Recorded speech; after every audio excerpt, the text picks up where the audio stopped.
Hey guys, what's up? Welcome back to my channel. Today I thought that we could do something. I thought it was going to be fun for me, but some of you guys went in a little hard.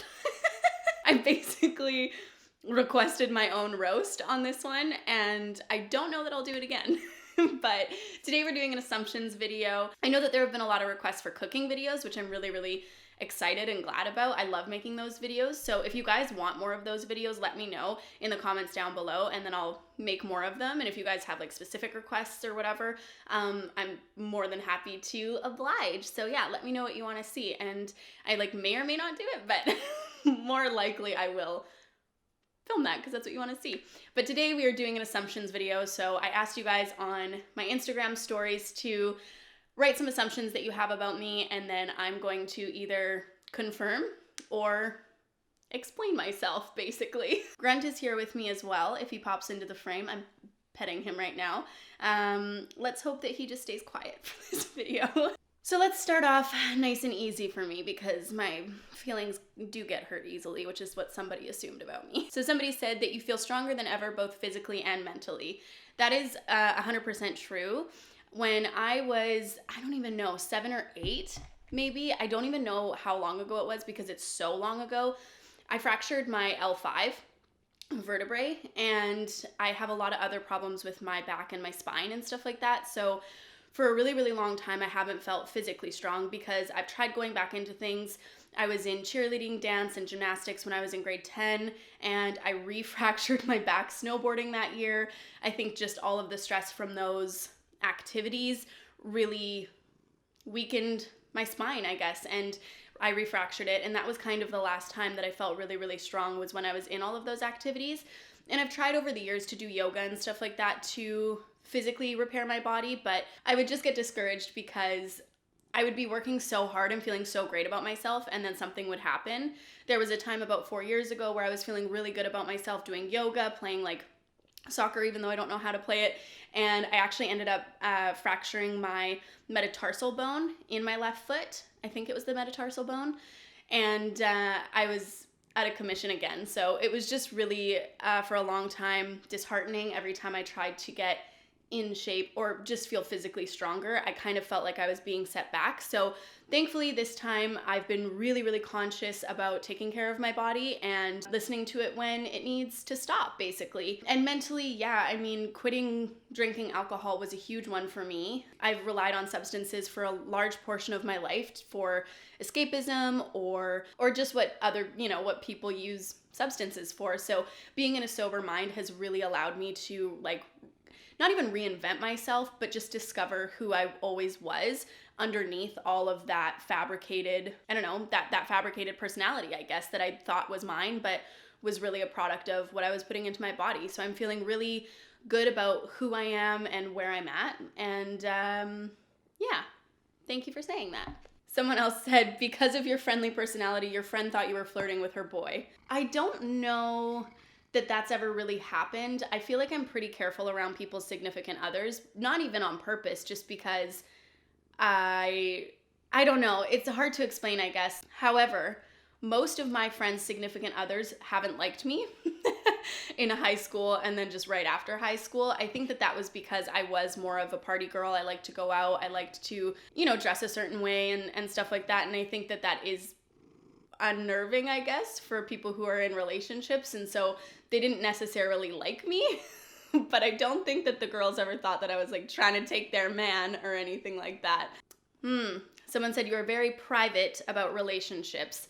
Yeah, I guess I would say that's true. Even back in the day, I would never really let on to who I was seeing or whatever. I've had a lot of relationships and I don't really talk about them a whole lot. I do on the podcast, but more so in a very generic way, I guess, because I really feel strongly about people's privacy. I always have, and I just never want to infringe upon that person's privacy. And I also don't want to hurt anybody because rehashing old relationships can sometimes be really detrimental, and I don't want anyone to have to relive what happened. As well as some relationships did end organically and in a really positive light, and I think that if it's beneficial to talk about something, I'll talk about it, but if it's just something that's personal to me and another person, then I don't really feel the need to let people in on their life because I've consented to living my life on camera in some parts of it and into being open with the public, but you know, they necessarily haven't. And so I don't want to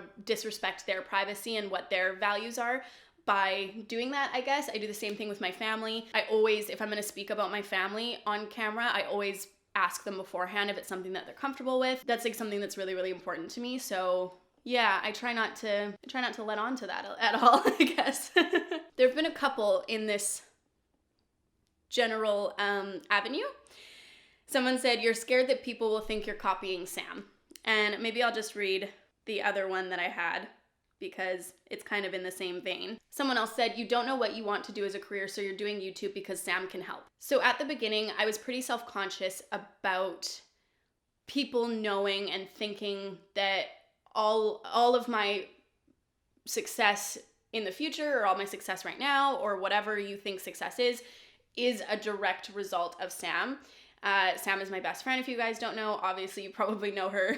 She's, you know, got 2 million followers on Instagram, almost 1 million on YouTube. So it would make sense to me that people would assume that. And I think that you would assume correctly in that a lot of the people who are watching this even came to my channel because of Sam. And I'm very, very grateful that I get to share my life with so many people now because of that relationship. However, something that I had to come to learn is that if people genuinely didn't like my content, they didn't like me, they could come over, but then they would leave. And so I kind of had to just become secure in myself that did that maybe, you know, spike my views and my subscribers and my followers? Yeah, 100% it did. And I've been very open and honest about that as well, because I don't want people to ever think that I'm naive to that fact. And I think almost to a detriment, because then I internalize it and think that I don't deserve what I have. Sam is extremely supportive of my channel. She's extremely supportive of me in general, as you guys know. I feel like we have a very healthy relationship, and obviously we love each other very much. And it's such a hard question to answer because I feel so much emotion behind it. But yes, I recognize that, but it is not the reason that I started my channel. So to answer the second assumption, that I don't know what I want to do as a career, but decided to start YouTube because Sam could help, that's 100% not true. I came from a career where I was only moving up, and quite swiftly, I might add. I had a great job. I was getting offers to interview for bigger positions and stuff like that. It just wasn't what was filling my cup at the time. And, you know, I made a very sustainable living wage. I was living in Toronto, downtown, in a nice apartment. I was offered other things if I wasn't happy with that. And honestly, I just knew that I wasn't being true to myself, that I wasn't following my heart and my passions. And for a really long time, I worried too much about this sort of thing. You know what I mean? Like where you're like, okay, you get the job, you get the car, you get the apartment, you get the house, you know what I mean? Like that sort of stuff. But that wasn't making me happy. And ultimately it was kind of like tearing me up inside. I was really getting lower and lower and lower in my mental health. And I always wanted to either be an actor or do YouTube. Right out of high school, I wanted to start vlogging, but I was too scared. And a lot of you might not know this, but my YouTube channel is quite old. I started doing, actually Instagram is quite old as well for me. I started by doing Ali on the Rocks, which was going to be a kind of like, molecular mixologist or whatever on Instagram. It was just going to be craft cocktails and stuff like that. And then I decided that I didn't want to base myself around alcohol because ultimately I knew that my relationship with alcohol was unhealthy already. So then I moved on to Alyssa Does, which is what my current channel used to be. And that was about 2 years ago. And so I wanted to do a channel where I do things because I've always, obviously, but because I've always loved learning. So I wanted to be like, Alyssa does rock climbing, Alyssa does like, I don't know, like driving standard, Alyssa does skateboarding, that kind of thing. And ultimately I realized that I didn't have enough people to teach me these things. And I was trying to daily vlog back then as well as a bar manager. And my job was, I would say, quite demanding. And I just was finding that I didn't have enough time to keep up with what I wanted to keep up with at work and on my channel. So I actually stopped daily vlogging, but my channel's quite old. I've been putting out content for quite a while, but going back to what I was saying about Sam, I think that it is why I had an influx of followers and subscribers in the beginning, but it's not why I wanted to start YouTube and posting pictures and stuff like that. My intention behind it always came from a place of passion, not a place of ease. Anybody who thinks that this job is easy, this is the thing, is like, I'm so not far removed from my 9 to 5 or 7 to 5 job. Both are difficult for different reasons. You definitely have a lot more choice on when and where you choose to work when you are in this space, but any physical labor that you gave up by working a 9 to 5, you take on in emotional labor, if that makes sense. I also have other things that I do for work besides just putting out YouTube videos. I do background acting, I'm an editor, we have the podcast. So long story short, I did not start a YouTube channel because I thought that Sam could give me clout. And I would say that it hurts my feelings if people think that I did do it for that, because that questions my character, and I feel really strongly that I try to be a good person. So anyway, that's what I'll say on that. You were the teacher's pet in high school. No. Oh my goodness. In high school, I did not go to any of my classes. I would say I was sort of teacher's pet in grade 10. I think I almost had straight A's. And then I met my first boyfriend. I actually met him like really young, but I re-met him when I was at the end of grade 10, and I started hanging out with him. And then all throughout grade 11 and grade 12, I basically only wanted to hang out with him. And I did that. So in grade 12, my last semester, I had one class that I had to go to, and that was English honors. Thank you very much. And I had acting as well that was linear with a spare. So basically I only had to go to school every second day, and sometimes I wouldn't go to my spare. So then I would only have to I wouldn't go to my, what's that called? Teacher's assistant. That's what it was. It was linear with a teacher's assistant job, TA. So sometimes I wouldn't go to my TA, so I would really only have to be at school for a half day every second day. And that is exactly what I did. I narrowly graduated high school, which I'm very embarrassed about, honestly. I didn't struggle in school because I couldn't get there. It was because I wasn't pushing myself to even do the bare minimum. So I am embarrassed about that. The only reason that I graduated was because I had 8 credits in work experience, because I had a full-time job throughout high school. And if it wasn't for those 8 credits, I would not have graduated. Man, do I ever wish that I didn't fuck that shit up so bad. I really do regret that. You know, boys come and go, parties come and go, but that education that was free, it's a one-time thing, babe. Someone said that they assume that I'm no longer pursuing acting as a career. That's not true. The thing with acting that everybody tells you is that it takes a long time, but then once somebody in your life starts pursuing acting, they're like, well, how's acting going? And it's like, well, good, but you know, phone's not ringing. That's the thing with acting is it does take a long time, and your job is not acting, your job is auditioning. And if your phone doesn't ring, you can't do your job, because you can't just put yourself out there and, well, I mean, if you know casting directors and you push yourself on them, then 100% you can get more auditions. But as somebody starting out in the industry, especially so late, honestly, 26 is quite late to start in the industry. Not that that should deter anybody from following their dreams, but it's harder to make those connections later on because your resume is basically blank. And somebody described it to me as nobody expects somebody in med school, you know, year 1 to be a doctor. In the same, you know, breath, it's like you can't just go to an audition and expect to land a bunch of roles. It is like you have to get a degree in acting, you have to continually take classes, you have to constantly be putting yourself out there, and honestly, if the phone doesn't ring, there is basically nothing you can do. If they're not shooting your demographic, that's just it. You know, you can't just show up to an audition and audition for fun. You have to get called. There's like a million different reasons why you wouldn't get a job. And there's like one why you would, basically, is like you hit all of those points or you showed them something that they didn't expect to see. So I am still pursuing acting. Right now I am focusing on the podcast and YouTube and Instagram because it's filling my cup. By filling my cup, I mean like filling up my heart, like filling my life. I think the purpose of life is to be happy and to make other people happy. And so I'm really focusing on doing things every single day that make me happy, that make other people happy, and that, you know, could make a difference or something like that. And so I am focusing on those things because they're making me happy, and that's that. I guess I am pursuing acting, but it's slow moving and you guys probably won't see much from it, maybe at all, ever, but also, man, patience is key. in that industry. Damn. Good segue.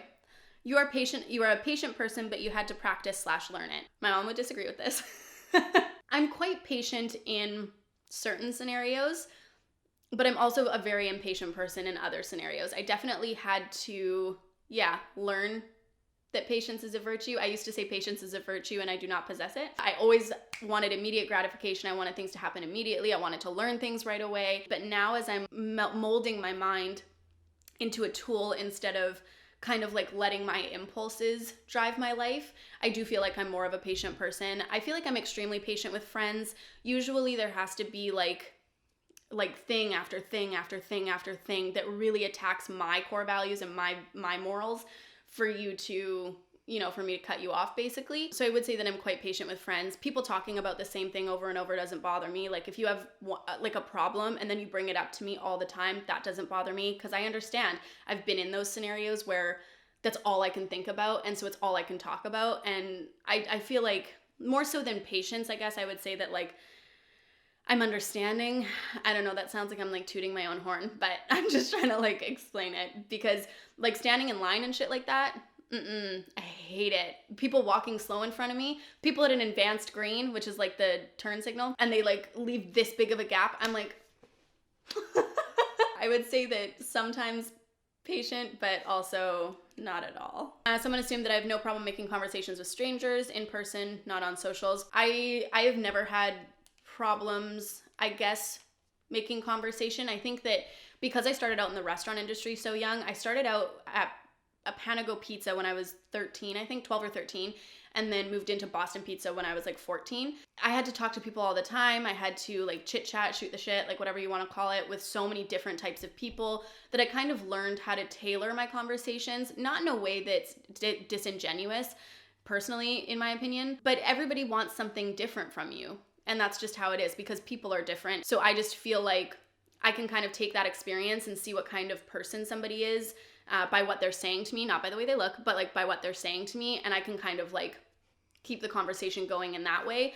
I also think that improv, if you struggle with that, improvisation, like acting, can really help with that as well because it kind of just like teaches you to like think on your feet, I guess. There's definitely some days where I'm not feeling it as much, where I'm not like as communicative or able to really get there as quick. But I would say more often than not, like I have no problem talking to people I don't know unless it's Katie, because when I met her, I just said, I love your videos.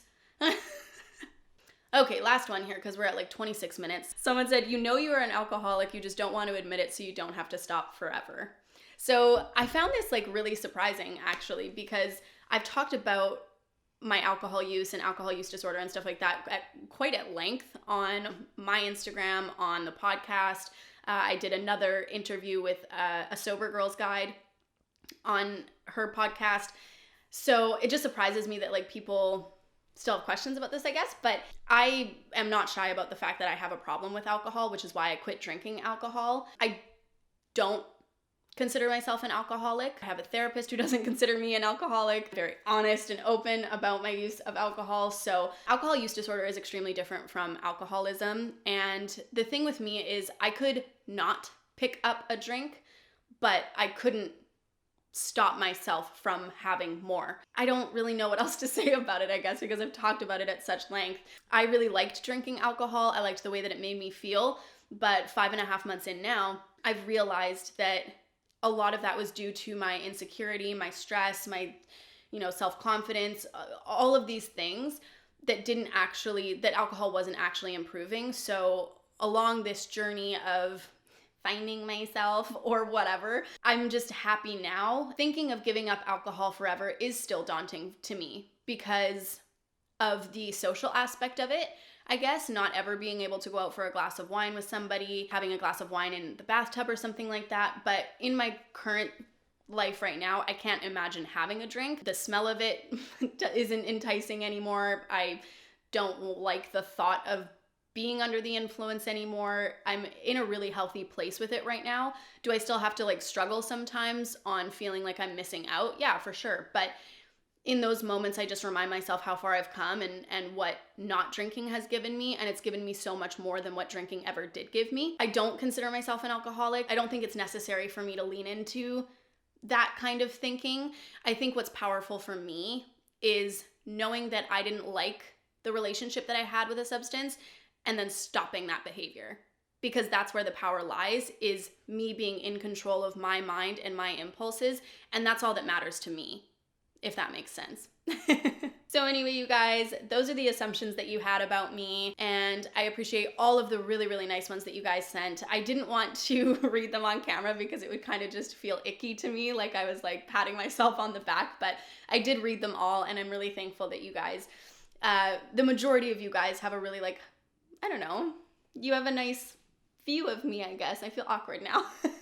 Anyway, let me know what you guys want to see down in the comments. I know that I said that on my Instagram stories and then I did the exact opposite of what you guys wanted, but I promise I'm listening to you guys. I'm hearing you. I want to make content, man. I love making content. I love interacting with you guys, and I'm just really happy and again, really grateful. And I don't know, I'll see you guys on Friday.